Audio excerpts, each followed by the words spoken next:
여러분 안녕하십니까? 대구 경북 소식 전해드립니다. 더불어민주당을 비롯한 야권이 어제 단독으로 본회의를 열어 핵심 쟁점이 되는 3개 상임위원장 등 11개 상임위원장을 선출했습니다. 본회의에 불참한 국민의힘은 우원식 국회의장이 중립 의무를 지키지 않았다며 사퇴를 촉구하고 나섰는데요. 22대 국회 개원과 동시에 시작된 갈등이 더욱 깊어지면서 민생법안 처리는 계속해서 밀리고 있습니다. 보도에 권윤수 기자입니다. 여야가 서로 차지하려 했던 자리는 국회 법제사법위원장, 운영위원장, 과학기술정보방송통신위원장 등 3개입니다. 어제 막판까지 릴레이 협상을 벌이며 국민의힘은 법사위만이라도 달라고 했습니다.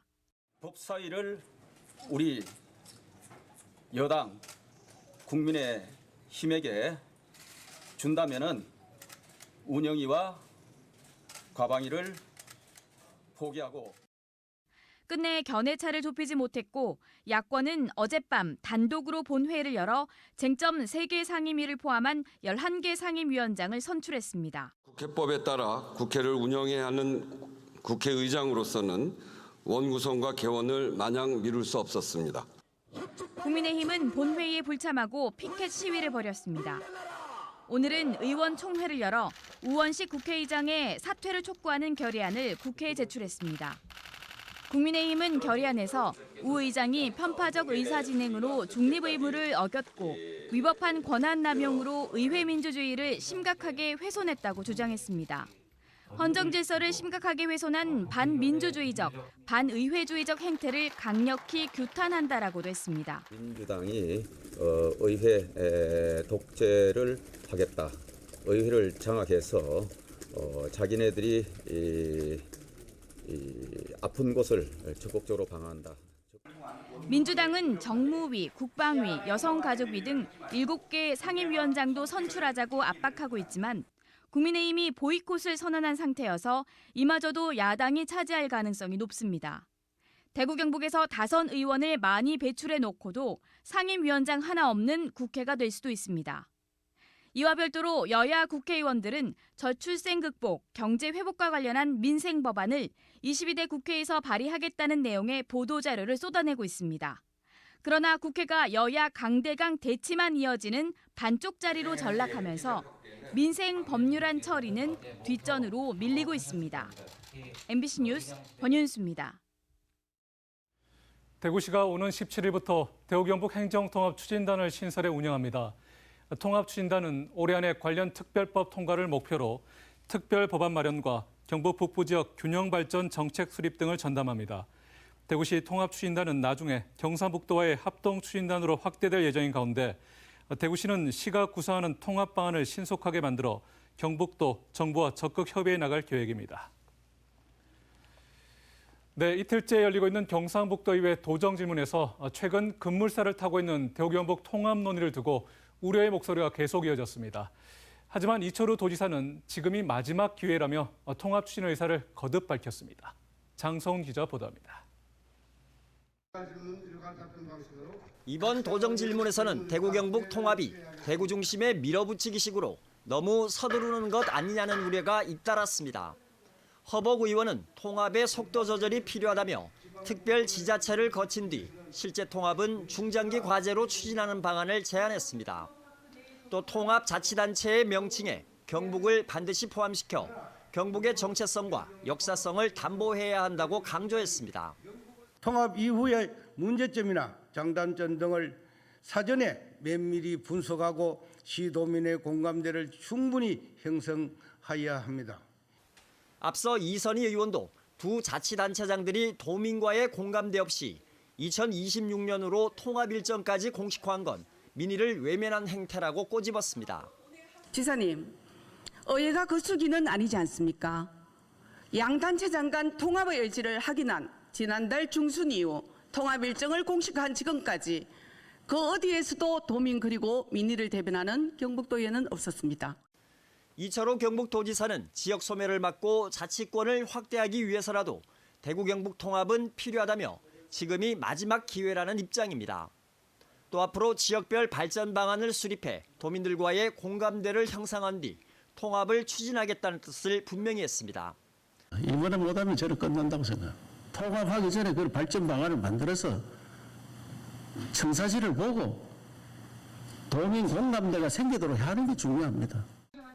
의원들은 이 밖에도 저출생과의 전쟁을 선포한 경상북도가 정작 기업의 육아휴직 통계조차 파악하지 못하고 있다고 비판하고 성범죄와 청소년 도박에 대한 경북교육청의 안이한 대응도 강하게 질타했습니다. MBC 뉴스 장성훈입니다. 오늘 대구와 경북은 낮 기온이 35도 이상 넘나들며 어제보다 더 뜨거웠습니다. 폭염주의보도 이틀째 이어지고 있습니다. 때이른 더위에 어제까지 경북에서만 온열 질환자가 13명 발생해 지난해보다 크게 늘었습니다. 유아경 기상캐스터가 전해드립니다. 아직 6월 초인데 폭염이 기승입니다. 제가 나와 있는 이곳 동대구역에도 아침부터 뜨거운 햇볕이 쏟아지고 있는데요. 갑자기 찾아온 불볕더위에 전국이 월요일부터 뜨거워졌습니다. 잠시 길을 걸었을 뿐인데 땀이 주르륵 흐릅니다. 연신 손부채질을 해봐도 더위는 쉽사리 가시지 않는데요. 모자와 양산을 사용해 뜨거운 햇볕을 피해보려 하지만 더위를 막기는 쉽지 않습니다. 이번 더위는 습도가 낮은 상황에서 나타나는 불볕더위인데요. 그늘에만 들어가도 더위를 다소 피할 수 있는 수준이지만 그늘이 없는 곳은 열기로 가득합니다. 부산에서 왔는데 부산도 덥다고 생각했는데 이제 듣고 오니까 기차에서 내리자마자 너무 더워서 놀란 거 있습니다. 대구와 경북은 이틀째 폭염주의보가 이어졌습니다. 오늘 경주는 낮 최고 기온이 36도까지 치솟아 전국에서 가장 더웠는데요. 대구의 낮 최고 기온은 34.5도, 구미와 의성은 34도를 기록하며 올해 들어 최고 기온을 기록한 곳이 많았습니다.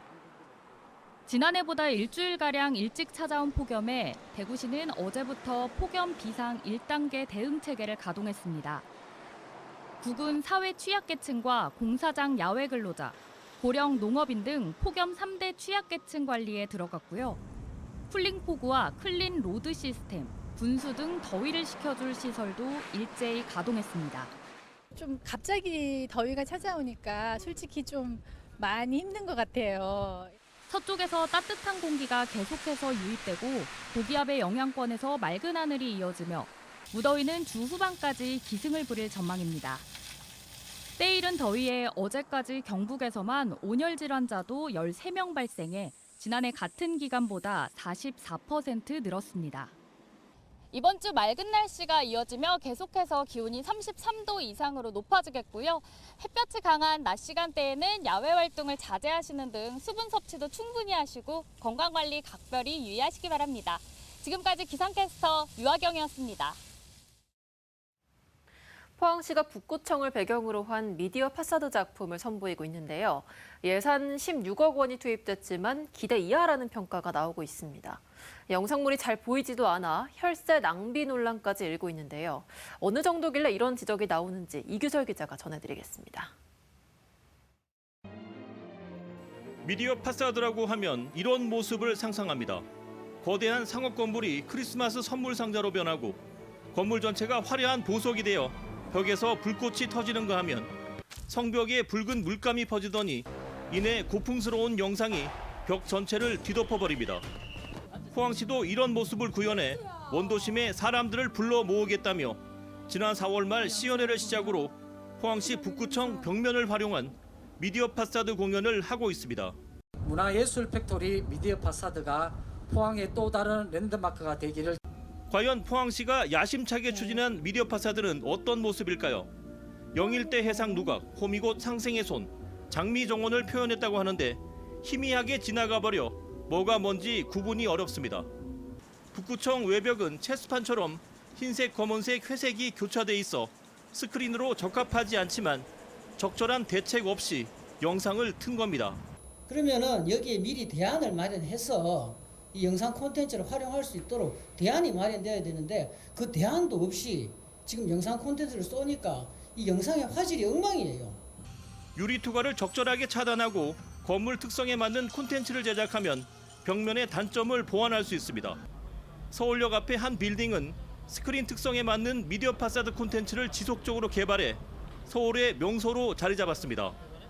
포항시는 전문가 자문 등을 통해 미디어 파사드 품질 향상에 나서겠다는 입장입니다.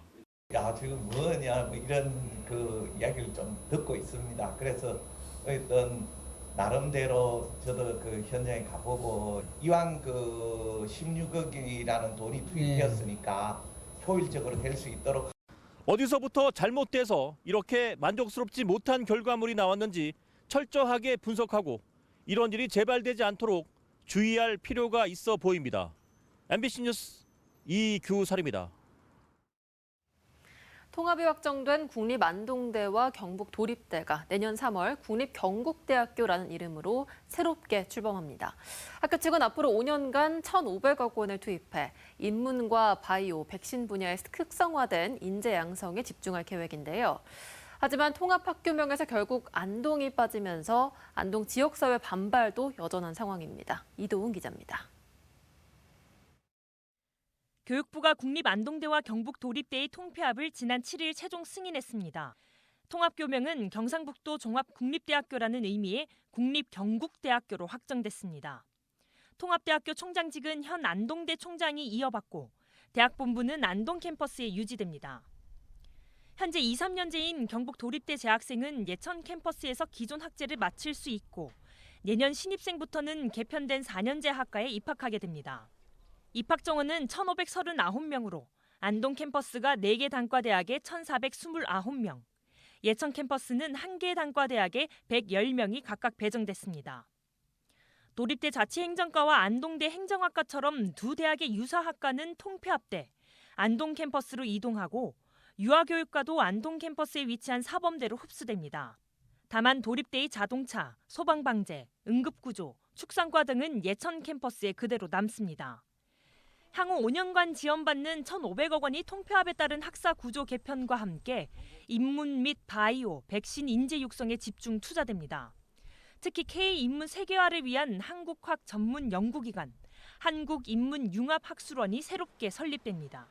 인문혁명 쪽에 있어서는 저희가 국학진흥원과 함께 거의 세계적 한국학 분야로는 우리나라 최고를 넘어서 세계적으로 육성할 계획을 가지고 있고. 그 밖에 바이오 분야 학생들의 관련 기업 진출과 연구 개발을 돕기 위해 생명 백신 강의동과 동물 백신동이 들어서고 안동대 교수진들이 갖고 있는 농생명 분야의 특허 기술이 지역 기업에 이전될 예정입니다. 다만 학교 교명 선정 과정에서 불거진 갈등은 여전히 진행형입니다. 특히 통합교명에서 안동이란 지명이 빠진 데 대해 강하게 반발 중인 안동대 동문회는 경북대란 통합교명을 사용하지 못하도록 하는 가처분 신청까지 예고한 상태입니다. 경도대학이 경북도립대학이라고 경도대학이라고 했는 방식이나 경상북도 국립대학이라고 경북이라고 하는 거나 논리가 똑같은 이름이잖아요. 안동교대에서 안동대학으로 넘어오면서 유림들이 애썼던 부분, 그리고 안동이 옛날부터 가지고 있던 교육도실에서의 위상. 대학 측은 학교 간 통폐합을 위해 정해진 절차를 따를 수밖에 없었다는 입장입니다. 두 개의 대학이 통합을 하면서 통합대학을 그러면 선정하는 거거든요. 그렇다면 두 개의 대학이 그 선정하는 교명에 대해서 합의를 해야 되고요. 그 합의된 내용에 대해서 협약을 맺도록 이미 교육부 매뉴얼에 적혀져 있습니다. 국립대와 공립대학 간의 국내 최초 통합으로 주목을 받았던 국립경북대학교. 결국 내년도 첫 신입생 모집 결과가 통합대학교의 미래를 전망해 볼 수 있는 가늠자가 될 것으로 보입니다. MBC 뉴스 이돈입니다. 오는 18일 병의원 집단 휴진이 예고된 가운데 진료 명령과 휴진 신고 명령이 내려졌습니다. 대구시에 따르면 시군별로 어제자로 병의원에 명령을 내려 오는 18일 휴진할 경우 영업일 3일 전인 13일까지 신고하도록 했습니다. 또 18일 휴진하는 병의원에는 당일에 업무 개시 명령을 내립니다. 휴진 신고 비율이 30%를 넘으면 각 보건소와 대구 의료원 등 공공의료기관에서 야간 진료를 하고 휴진하지 않는 병의원에 연장 진료를 하도록 할 방침입니다. 학교에서 일하는 급식, 환경미화, 시설관리 노동자들이 교육청에 제대로 된 폭염 대책을 마련하라고 촉구했습니다. 민주노총 전국교육공무직본부 대구지부는 학교 급식실에 냉방기가 설치돼 있어도 일하는 노동자들은 현기증과 구토를 겪고 열 탈진으로 병원에 실려가기도 한다며 적정 인력을 배치해 살인적인 노동 강도를 완화하라고 요구했습니다. 또 미화원과 시설관리 노동자들 역시 5개 노동으로 땀이 식을 틈이 없다면서 샤워하고 쉴 공간을 마련하고 한낮 휴게 시간을 보장하라고 밝혔습니다. 환경부가 대구시의 안동댐 직하류 취수 사업인 맑은 물 하이웨이를 검토한 결과 하루 평균 취수량은 당초 대구시가 제시한 63만 톤보다 적은 46만 톤이 적절한 것으로 나타났습니다. 사업비도 대구시가 당초 책정한 1조 8천억 원보다 많은 2조 원이 넘고 규제 신설이 없다는 대구시 의견과 달리 기존 규제 지역 외곽으로 공장 설립을 제한하거나 승인하는 지역이 약 3제곱킬로미터가량 신설되는 것으로 분석했습니다. 환경부는 안동댐 취수량을 줄이는 대신 대구시의 자구 노력과 강변 여과수로 부족분을 확보하는 대안도 제시했습니다. 대구시는 환경부가 제시한 대안을 긍정적으로 검토하겠다고 밝혔습니다. 지난달 대구의 아파트 경매 낙찰가율이 2년 1개월 만에 최고치를 기록했습니다. 경공매 데이터 전문기업 지지옥션이 발표한 2024년 5월 경매 동향 보고서에 따르면 대구 아파트 낙찰가율은 86.9%로 전달보다 1.5%포인트 상승했습니다. 이는 91.9%였던 2022년 4월 이후 2년 1개월 만에 최고치입니다. 경북은 80%로 전달보다 3.8%포인트 떨어졌습니다.